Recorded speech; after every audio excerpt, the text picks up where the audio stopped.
Rahayu, para kadang channel Manunggal Rasa dimanapun Anda berada.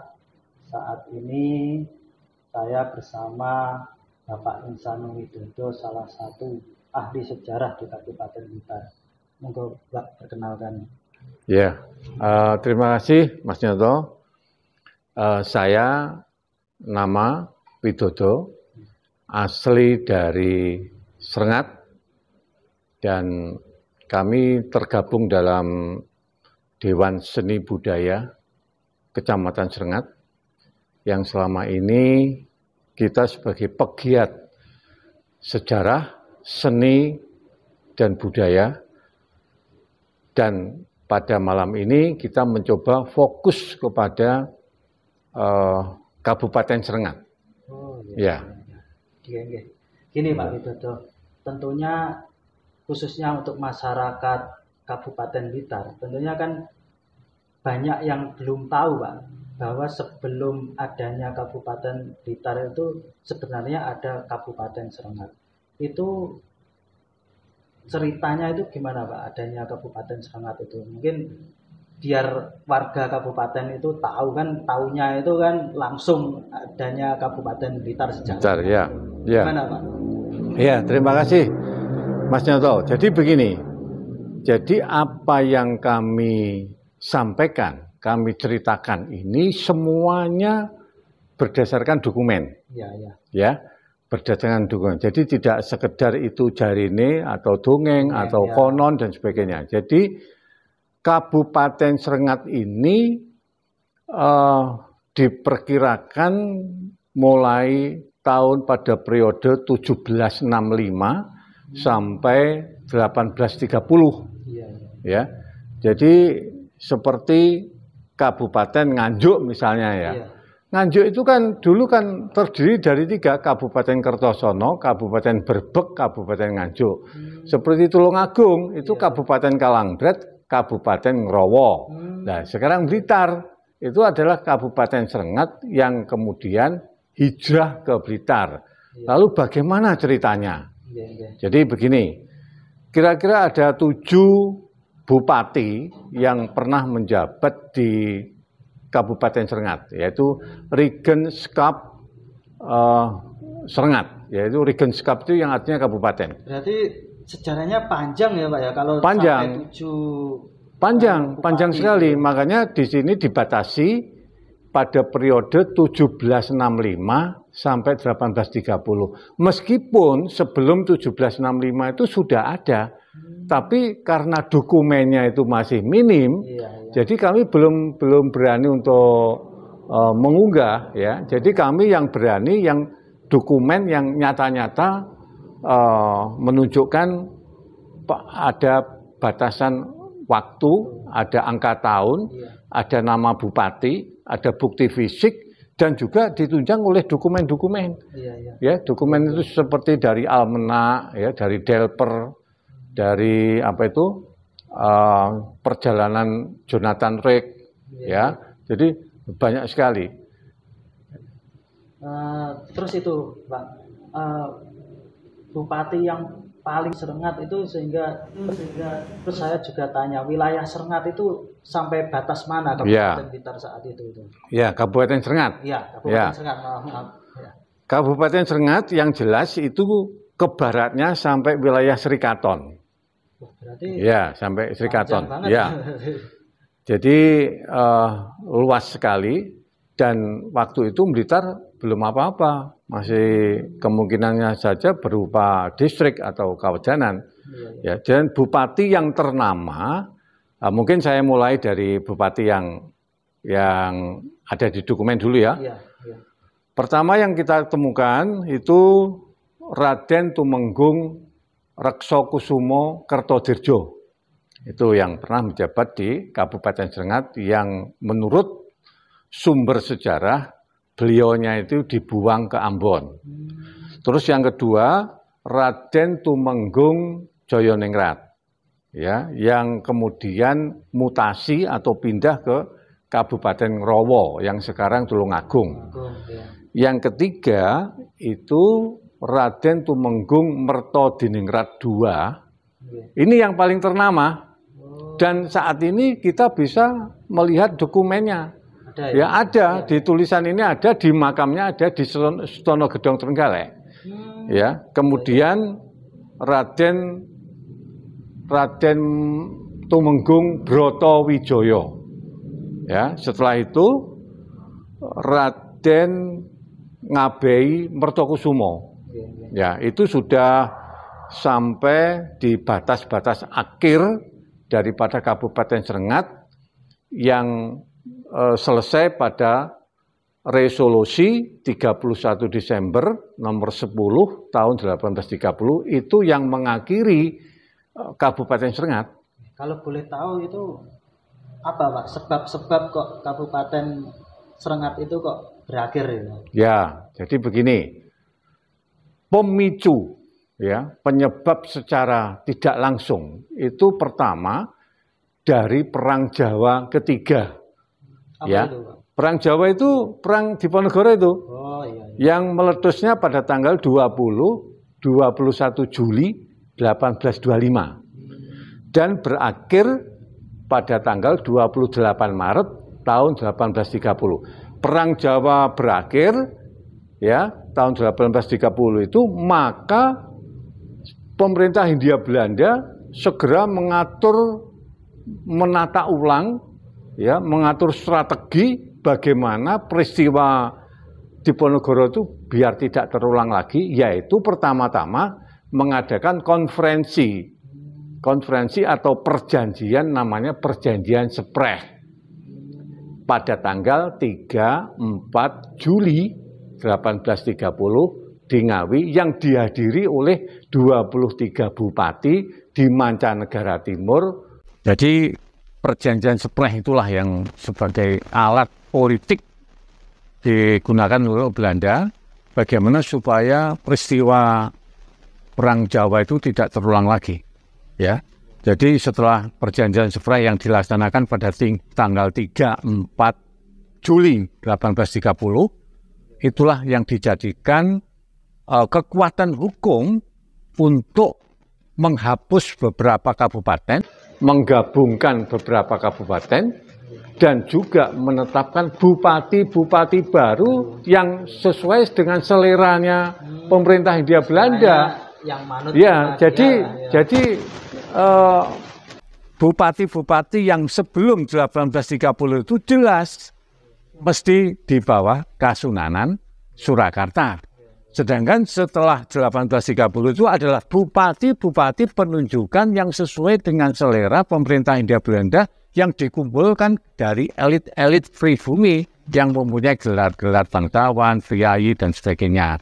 Lalu setelah Perjanjian Spreh itu ya, terus ada dokumen penetapan bupati baru tanggal 31 Agustus tahun 1830. Setelah konferensi-konferensi itu menghasilkan kekuatan terakhir, yaitu namanya resolusi 31 Desember 1830 nomor 10 yang mengaplikasikan daripada konferensi-konferensi sebelumnya. Akhirnya Kabupaten Srengat 1830 itu sudah tamat masuk ke masa transisi. Nah, masa transisi itu dari Regentskap turun menjadi Onderregentskap.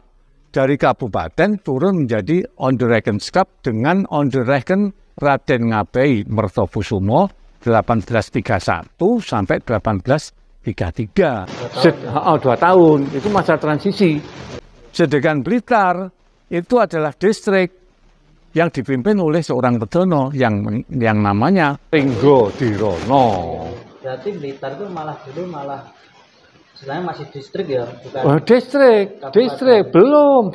Kenapa kok Srengat hilang terus muncul Blitar itu? Nah, jadi Kabupaten Srengat itu tamat karena memang Srengat itu sebagai kamp konsentrasi daripada pengikut Diponegoro yang ngumpul di wilayah Srengat dan sekitarnya, sehingga ini dilihat adalah daerah yang paling rawan bisa menimbulkan gejolak, sehingga kabupaten itu dilenyapkan.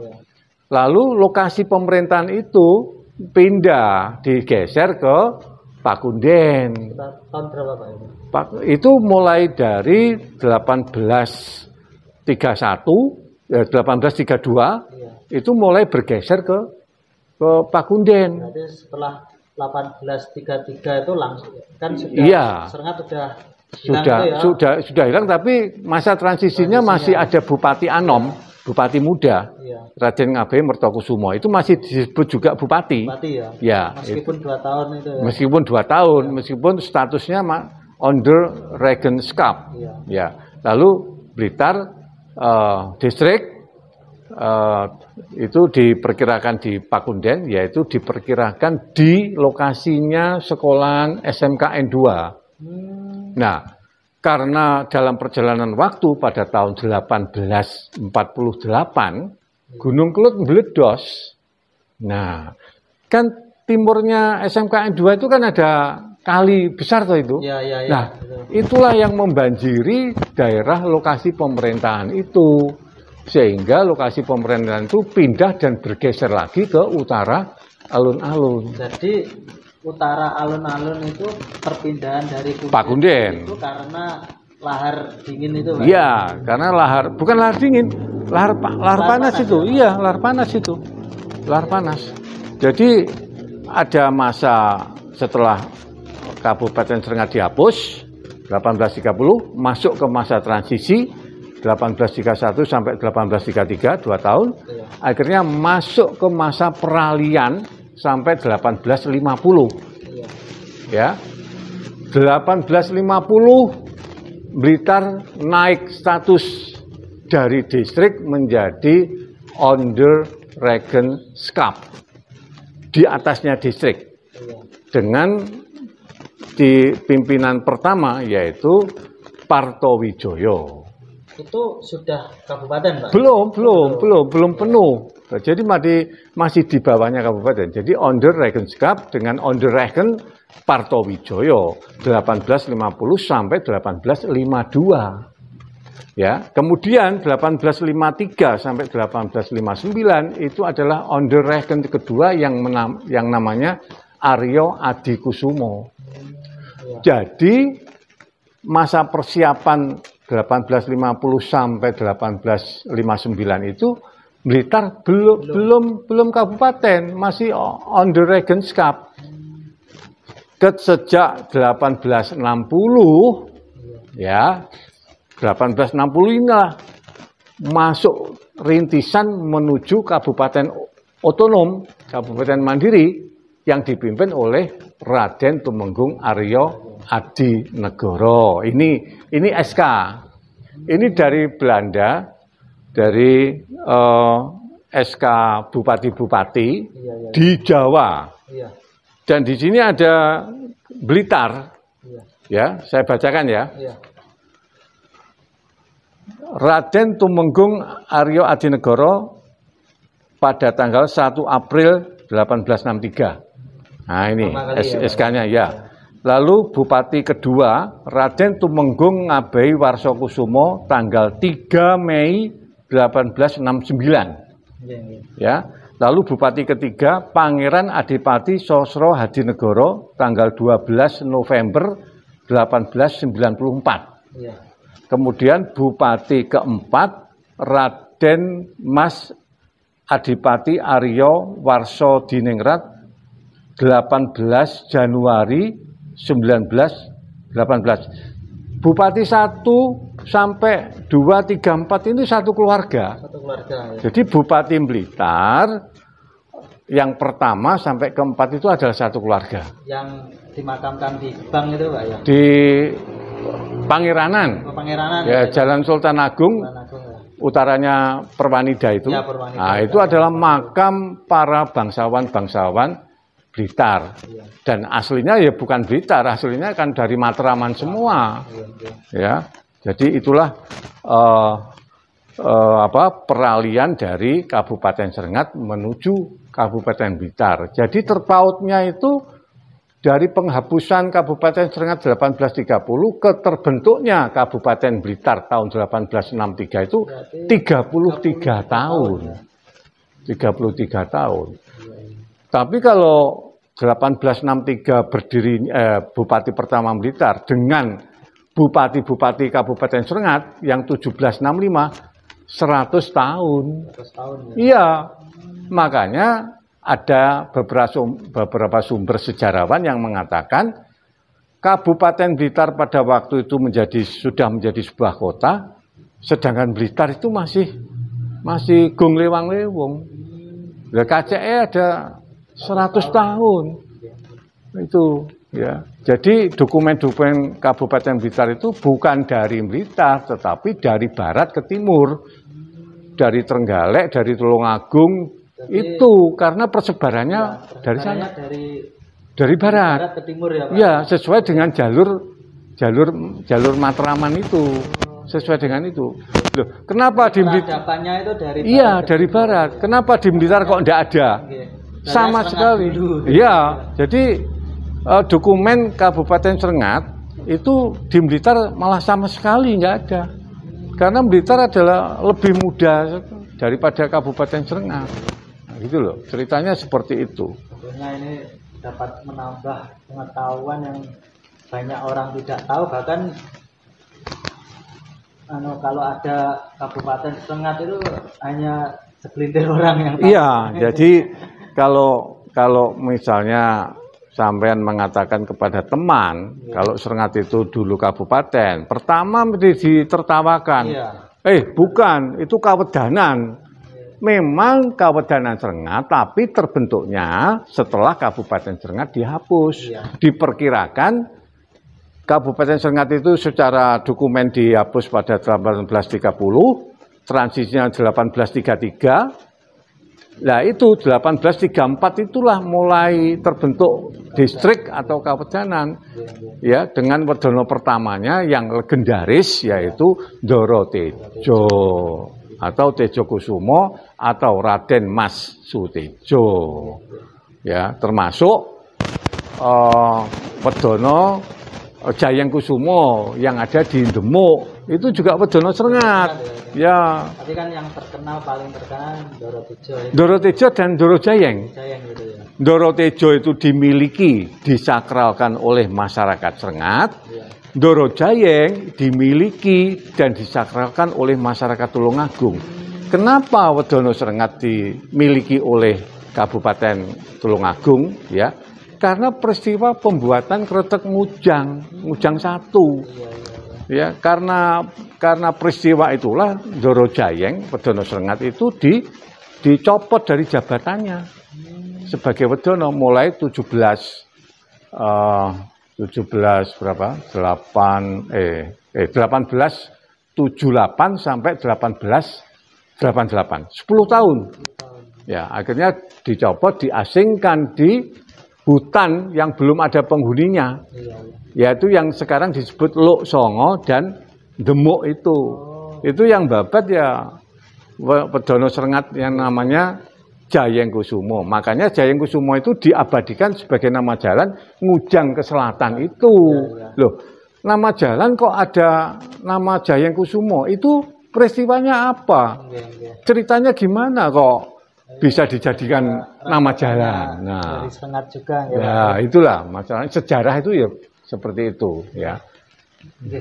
Demikian tadi sejarah singkat mengenai Kabupaten Serengat dan Kabupaten Blitar. Tentunya dari obrolan kita dengan Pak Insanu Widodo yang ahli sejarah, dan beliau berbicara berdasarkan bukti-bukti sejarah yang adanya, tentunya dapat menambah pengalaman kita semua yang selama ini belum tahu tentang gimana nih sebenarnya Kabupaten Serengat dan Kabupaten Blitar itu.